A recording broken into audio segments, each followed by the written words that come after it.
आज आहे गुरुवार आणि उद्या आहे नागपंचमी। तर नागपंचमी आहे तर तुमच्याकडे काय केलं जातं? तर आमच्याकडे पातोळ्या केल्या जातात। बऱ्याच ठिकाणी उकडीचे मोदक पण केले जातात, पण आमच्याकडे पातोळ्या केल्या जातात। तर म्हणून मी हळदीची पानं आज खूप मिळाली, बाजारात खूप होती, पण आंबे हळद आणि हळदीची पानं ओळखण्यात बऱ्याच वेळा खूप मिस्टेक होते।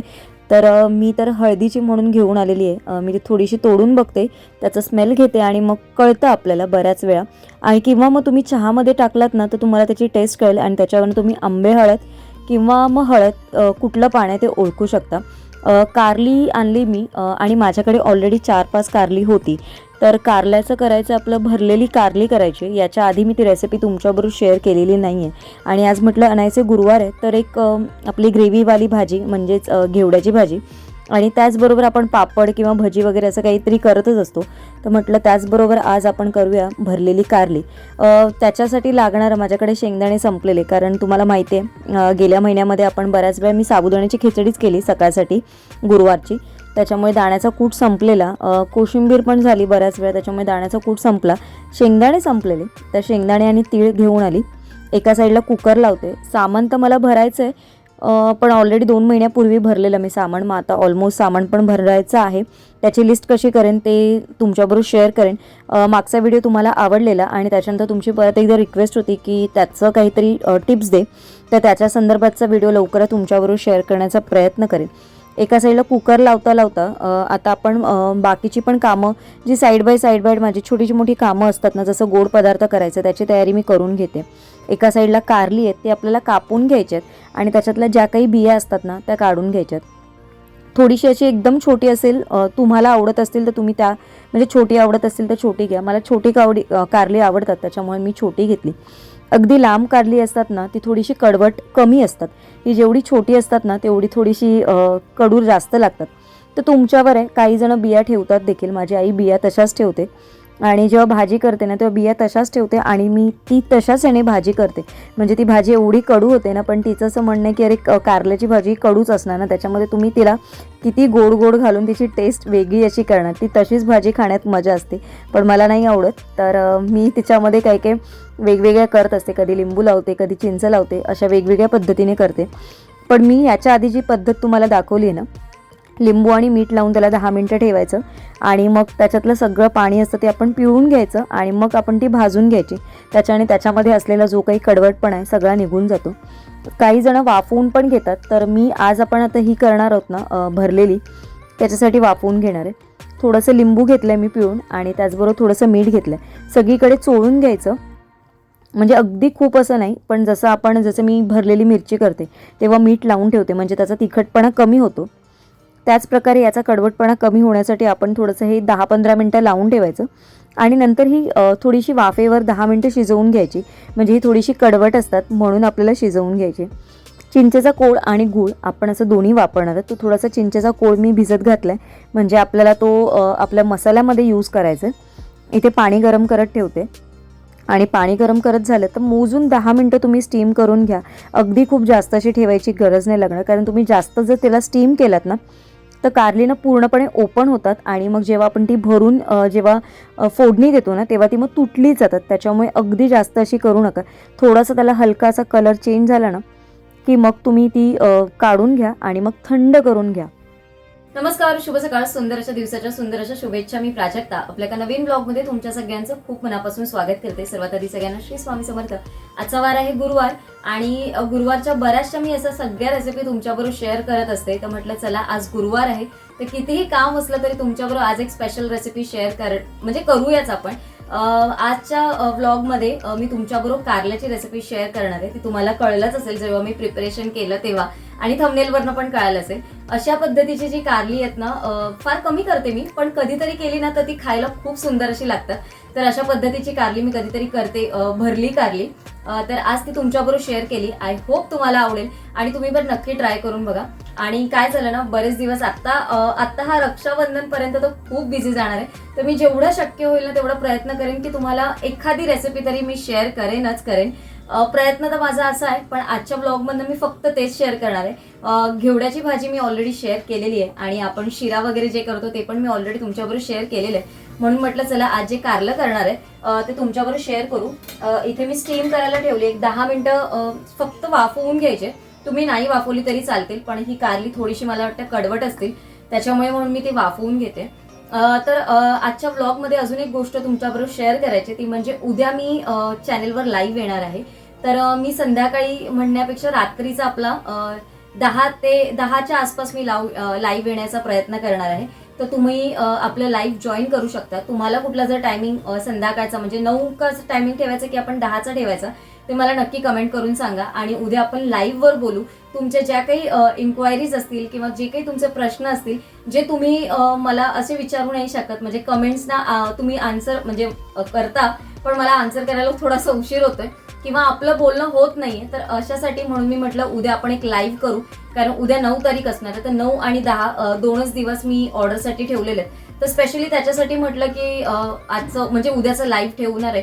तर उद्या सकाळी जेव्हा ब्लॉग अपलोड होईल तर तुम्ही मला नक्की सजेस्ट करा की 9 वाजता आपण लाईव्ह करू की रात्री 10 वाजता, म्हणजे सगळ्या जणी फ्री असतील तर निवांत बोलता येईल. तर त्यासाठी 9 की 10 वाजता ठेवायचं ते तुम्ही मला कमेंट करून सांगा. मग मी तशी कम्युनिटी पोस्ट शेअर करेन आणि मग त्या ह्याने मग आपण आपलं लाईव्ह उद्या करूया. तर आय होप तुम्ही सगळे जॉईन व्हाल आणि तुम्ही पण वेळात वेळ काढून आपल्या सगळ्यांची म्हणजे कारण सगळेजण एकत्र असतील तर सगळ्यांना छान असं बोलता देखील होतील, गप्पा देखील होतील आणि तुम्हाला जी माहिती हवी ती देखील मी सगळी तुमच्याबरोबर शेअर करेन. तर चला, आज थोडा कामांचं प्रेशर जास्त आहे, त्याच्यामुळे आता आपण कामांना सुरुवात करू. आता कुकर झालंय तुम्ही बघितलं. आता हे थोडंसं थंड होईल, त्याचा मसाला तयार करून घेऊ. आणि एका साईडला मी पहिली मसाला करण्याच्या आधी भाजी फोडणीला घालून ठेवते, म्हणजे भाजी शिजता शिजता आपला मसाला देखील तयार होईल. चला तर मग आतमध्ये आपण जो मसाला भरणार आहोत त्याच्यासाठी काय काय लागणार आहे ते मी सांगते. सुकं खोबरं लागणार आहे. माझ्याकडे मी शॉर्टकट वापरते, म्हणजे असं डेसिकेटेड कोकोनट आणलेलं असतं माझ्याकडे, तर मी तेच वापरते. पण जर तुम्ही किसून खोबरं घेतलात ना तर त्याची टेस्ट अजून खूप छान येईल. ते घेतलेलं आहे. थोडेसे 2 चमचे मी सफेद तीळ घेतलेत, त्याने पण खूप छान अशी टेस्ट येते, ते घेतलेत. आणि त्याचबरोबर आपण घेणार आहोत शेंगदाणे, पण मी शेंगदाणे सोलून घेणार नाही आहे. याच्यामध्ये ना शेंगदाणे जेव्हा तुम्ही सालासकट टाकाल ना तर अगदी त्याची टेस्ट खूप छान येते आणि थोडंसं असं जाडसर वाटलं ना तर मग अजून सुंदर लागते.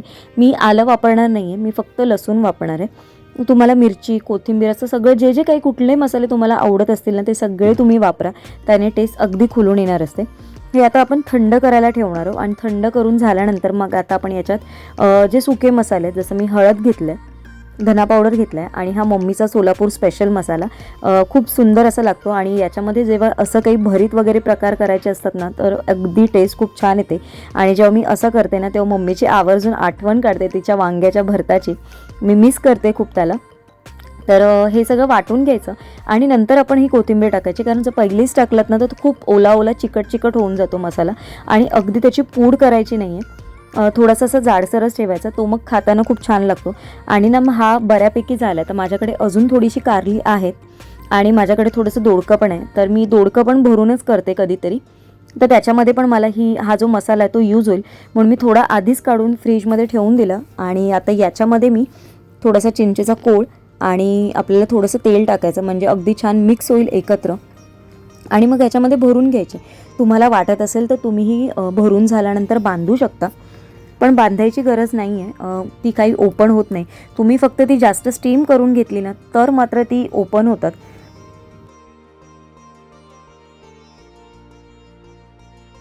आणि ही तुम्ही फोडणीला द्यायची असेल तुम्ही तर फोडणीला द्या, किंवा अशीच तुम्ही तेल थोडंसं टाकून त्याच्यावर परतून घेतली तरी चालेल. आणि परतताना तुम्ही फक्त एका साईडने 5 ते 7 मिनटं आणि दुसऱ्या साईडने 5 ते 7 मिनटात ती छान अशी कुरकुरीत होतात, कारण ती स्टीम म्हणजे ऑलरेडी शिजवलेली आहेत आपण, त्याच्यामुळे जास्त अशी स्टीम करायची गरज नाही आहे त्याला, कारण जास्त अशी शिजवायची गरज नाही. थोडी अगदी हलकी अशी कुरकुरीत झाली ना की छान लागतात. आणि जर लोखंडाच्या तव्यात केलात ना तर त्याची टेस्ट काय अगदी वेगळी लागेल. पण माझ्याकडे आता तसा लोखंडाचा तवा नाही आहे ॲक्च्युली, पण मी तो डेलीच्या वापरामध्ये नाही वापरत, म्हणजे मला मग काढा वगैरे खूप थोडासा त्रास होतो, त्याच्यामुळे मग मी ते काढत नाही. अगदीच जेव्हा मी घरी निवांत असेल ना तेव्हा मग त्या लोखंडाच्या ज्या गोष्टी आहेत ना, म्हणजे जसं एक माझ्याकडे खोलगट अशी कढई आहे आणि एक असा तवा टाईप आहे, पण तो जेव्हा अगदी निवांत असताना तेव्हा मी वापरते. तर इथे आता आपण फोडणीला थोडीशी राई टाकली आणि थोडासा कढीपत्ता टाकला आणि आता आपण याच्यामध्ये जी भरलेली आहेत कारली ती ओतून घ्यायची आणि उलटी टाकायची नाही आहे, सरळच ठेवायचं भरलेलं तोंड आणि याला स्टीम करून झाल्यानंतर मग आपण ती परतून घ्यायची आणि सगळ्या साईडने थोडी उलटी करून आपण ती छानपैकी परतून घ्यायची.